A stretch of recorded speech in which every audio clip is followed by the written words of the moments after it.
northeastern Will County in northeastern Illinois, southeastern DuPage County in northeastern Illinois, southwest Cook County in northeastern Illinois. Until 9 p.m. 19 p.m., a severe thunderstorm was located near Crest Hill, moving northeast at 25 miles per hour.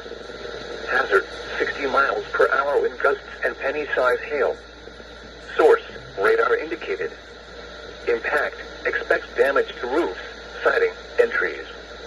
Locations impacted include Bolingbrook, Orland Park, Downers Grove, Romeoville, Lockport, Westmont, Homer Glen, Lemont, Burridge, Willow Springs, Woodridge, Darien, Goodings Grove, Crest Hill, Palos Heights, Willowbrook, Palos Park, and Fairmont.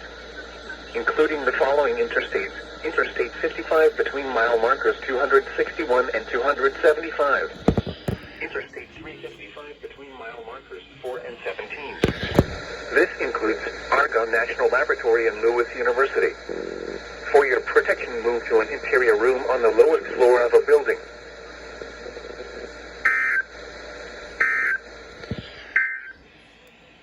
This is NOAA Weather Radio, KWO 39.